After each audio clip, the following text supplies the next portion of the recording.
आप सभी का बहुत बहुत स्वागत है। Welcome to electronic study YouTube channel. नमस्कार आप सभी को, गुड इवनिंग। यहाँ पर अगर हम आपके प्राथमिक शिक्षक भर्ती की बात करें, सहायक अध्यापकों की भर्ती परीक्षा, उसमें आपके सिलेबस को लेकर के बात करें तो एक आपका सिलेबस में जो सब्जेक्ट है वो है ईवीएस एंड एसएसटी। हम आपको बता दें, ईवीएस एसएसटी से जो आपके क्वेश्चंस पूछे जाते हैं वो आपके 10 मार्क्स के क्वेश्चंस होते हैं। ऐसे में आप ही के सिलेबस में मेंशन्ड है कि भारतीय स्वतंत्रता संग्राम, कम समय में ज़्यादा चीज़ें हम यहाँ पर पढ़ेंगे कि भारतीय स्वतंत्रता संग्राम यानी कि इंडियन फ्रीडम मूवमेंट को लेकर के अगर हम बात करते हैं तो क्या कुछ महत्वपूर्ण चीज़ें जो है वो सामने आती हैं, उसके बारे में यहाँ पर हम बात करेंगे। तो हम आपको बता दें, सबसे पहले यहाँ से जो हम शुरुआत करेंगे, इसमें इन्होंने बताया हुआ है कि अगर हम इस्तेमारी बंदोबस्त जो है की बात करते हैं, पहली चीज़ हम आपको बता दें, इस्तेमारी बंदोबस्त की हम बात करें, परमानेंट सेटलमेंट स्थायी बंदोबस्त की बात करें, ये सारी चीज़ें भूमि व्यवस्था से रिलेट करती हैं। तो ये व्यवस्था जो है दी गई लॉर्ड कॉर्नवालिस के द्वारा। वही अगर हम परमानेंट सेटलमेंट को लेकर के बात करते हैं तो वो भी आपका कॉर्नवालिस के समय में देखने को मिलता है। आंग्ल मराठा युद्ध, आंग्ल मतलब चीज़ वही बात की गई है, इंग्लिश मराठा के बीच में जो युद्ध के बारे में बात करें तो लॉर्ड कॉर्नवालिस ही उस समय जो है वो देखने को मिलते हैं। कहे हैं कि आखिर स्थायी बंदोबस्त जो है वो कब लागू किया गया, तो 1793 1793 में जो है लागू किया। यूँ कहा गया कि अंग्रेज़ जो है एक ब्रिटिश ईस्ट इंडिया कंपनी की स्थापना 1600 ईस्वी 1600 में इनका आना, उसके बाद कहीं ना कहीं 1800, अगर हम 57 की क्रांति को लेकर के बात करें उसके बाद तक कहीं ना कहीं इनका रहना, आसपास के समय को लेकर के अगर हम बात करें तो फिर उसके बाद से क्राउन का शासन, महारानी का शासन देखने को मिला, जो कि 1947 में जाकर के ख़त्म हुआ। तो इसे भी आप याद रखिएगा। कहते हैं कि आखिर कारण क्या था परमानेंट सेटलमेंट को लागू करने का, स्थायी बंदोबस्त को लागू करने का, वो भी बिहार में। तो जमींदारों के लिए ज़मीनों पर वंश परंपरागत अधिकार को स्वेच्छा से हस्तांतरित करने का अधिकार। जो वंश परंपरागत पहले से जो चीज़ें आ रही थी उसको कहीं ना कहीं हस्तांतरित करने का, ट्रांसफ़र करने का राइट जो है उसको लेकर के ये देखने को मिला। भू राजस्व बंदोबस्त जो है वो संबंधित है, तो रैयतवाड़ी बंदोबस्त से संबंधित है। एक दिन हम आपको सब कुछ बता देंगे कि रैयतवाड़ी आपका परमानेंट सेटलमेंट को लेकर के बात करें, इस्तेमारी को लेकर के बात करें, इस्तेमारी तो ये कौन कौन सी चीज़ें हैं, इनमें क्या क्या चीज़ें होती थी। फिर आपसे कहते हैं निकास का सिद्धांत, ये drain theory, most most most important आप लगा लीजिए। ये किसके द्वारा दिया गया, तो दादा भाई नौरोजी के द्वारा। सबसे पहले राष्ट्रीय आय के आकलन को लेकर के अगर हम बात करते हैं तो नौरोजी जी का ही नाम आता है। आपसे कहते हैं ब्रिटिश शासन के समय अर्थव्यवस्था को खोखला करने यानी कि इकोनॉमिक ड्रेन थ्योरी की जो पुस्तक लिखी थी वो किसने लिखी थी, तो नौरोजी जी की ही पुस्तक है। वो किसकी है, दादा भाई नौरोजी जी की ही पुस्तक है। आगे कहते हैं poverty and the un British rule in India नामक पुस्तक जो है वो आखिर किसने लिखी है, तो वो भी किसकी है, दादा भाई नौरोजी जी का ही नाम उसमें जो है वो देखने को मिलेगा। विचार किसका था कि भारत में ब्रिटिश आर्थिक नीति जो है वो घिनौनी है, और ये बात जो है वो कार्ल मार्क्स, दास कैपिटल पुस्तक जो 6 से याद रखिएगा, कार्ल मार्क्स की ये स्टेटमेंट था। आगे कहते हैं किसने ईस्ट इंडिया कंपनी के बारे में यह टिप्पणी की कि कंपनी एक असंगति है, परंतु यह उस व्यवस्था का भाग है जहां सबकी असंगत है।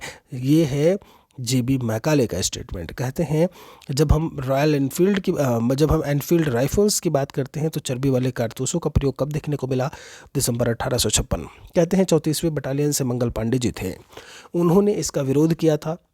कहीं ना कहीं हम आपको बता दें अप्रैल 1857 को लेकर के बात की जाए तो उसमें उन्हें जो है वो फांसी दे दी गई थी। तो ये चीज़ भी यहाँ से ध्यान रखिएगा। 57 की क्रांति का कहीं ना कहीं एक जो बेस है, शुरुआत है, वो 34वीं बैरकपुर छावनी बंगाल से ही शुरू हुआ था। फिर आपसे क्या कहते हैं कि भारत में प्रथम स्वतंत्रता संग्राम का मुख्य तात्कालिक कारण ये था कि अंग्रेज जो है वो धर्म में हस्तक्षेप करने लगे थे। ऐसा संदेह था हमें, क्योंकि वो सुअर और गाय की चर्बी का इस्तेमाल करने लगे थे। कहते हैं 57 की क्रांति का प्रमुख कारण क्या था, तो ब्रिटिश साम्राज्य की नीति थी। मतलब कुल मिलाकर के ये कि अपना साम्राज्य बढ़ाना चाह रहे थे। मंगल पांडे की घटना कहाँ पे हुई थी, तो बैरकपुर छावनी 34वीं बटालियन थी। ये कहाँ पे है, ये बंगाल में पड़ता है आपका। कहाँ से जुड़े थे, किससे, तो बैरकपुर से ही जुड़े थे। कहते हैं क्रांति सर्वप्रथम शुरुआत कहाँ पे हुई, तो जो एक आधिकारिक शुरुआत हुई थी वो शुरू हुआ था आपका ये 10 मई 1857 को। ठीक है, ये बात भी याद रखिएगा। आपसे कहते हैं कि जब हम 1857 के स्वतंत्रता संग्राम की बात करते हैं, वहाँ से पहली घटना कौन सी थी, तो सैनिकों का दिल्ली के लाल किले पर पहुँचना। ये 10 मई 1857 के बाद जब मेरठ से 11 मई को लाल किले पर पहुँचे थे रातों रात ऐसे में। ठीक है, 1857 के स्वाधीनता संग्राम का प्रतीक क्या था? कमल और रोटी। बरेली से विद्रोह का नेता, ये सवाल बहुत पूछे जाते हैं क्रांति से कि कहाँ से किसने विद्रोह का नेतृत्व किया था। लखनऊ से कौन था? जगदीशपुर बिहार से कौन था? बरेली से कौन? ठीक है। जब हम झांसी से बात करते हैं तो वहाँ से कौन? तो बरेली से खान बहादुर खान थे। आगे कहते हैं लक्ष्मीबाई जी की जन्मस्थली जो है वो वाराणसी थी। कहते हैं इनको युद्ध का सामना करना पड़ा था। सामने कौन था? तो हीरोज था। आपने झांसी की रानी कविता भी बहुत अच्छे से पढ़ी होगी, जानते होंगे। वह महिला जिन्होंने अवध में 1857 की क्रांति का नेतृत्व किया। अवध मतलब लखनऊ और आसपास के इलाकों को लेकर के बात करें तो बेगम हजरत महल का नाम देखने को मिलता है। आगे कहते हैं अगर हम बात करें यहाँ पर कि 57 के ही संदर्भ में किसे उसके मित्र ने धोखा दिया, जिसे अंग्रेजों द्वारा बंदी बना करके जो है वो मार दिया गया था, तो उसमें नाम जो है वो तात्या टोपे का आएगा। 57 की क्रांतिकारियों में किसका वास्तविक नाम रामचंद्र पांडुरंग था, तो तात्या टोपे का ही नाम देखने को मिलता है। आगे कहते हैं कुंवर सिंह विद्रोह के प्रमुख नायक थे। जब हम 1857 की क्रांति की बात करते हैं वो आखिर कहाँ से थे? तो वो थे बिहार, याद रखिएगा।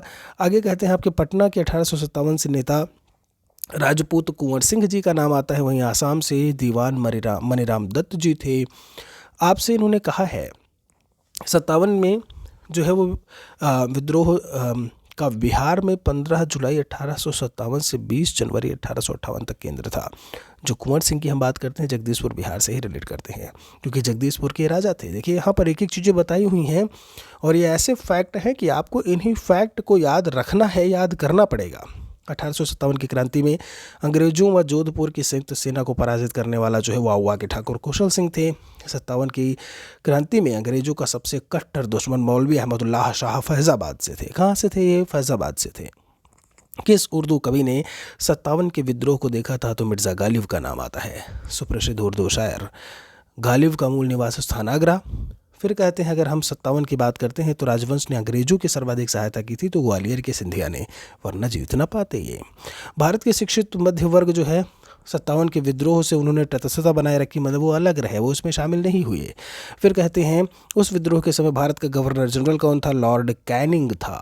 57 में किसने इलाहाबाद को आपातकालीन मुख्यालय बनाया? तो कैनिंग ने ही बनाया था। उस समय अगर ब्रिटेन में हम प्रधानमंत्री की बात करें कौन था?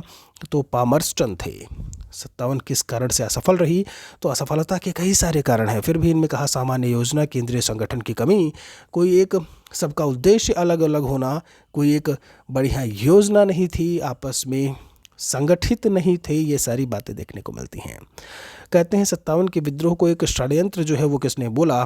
जेम्स ऑट्रम और डब्ल्यू टेलर का नाम आता है। 57 में विद्रोह को स्वतंत्रता की पहली लड़ाई जो है वो वीडी सावरकर ने कहा था। कहते हैं सरकारी इतिहासकार की अगर हम बात करते हैं तो एस एन सेन थे।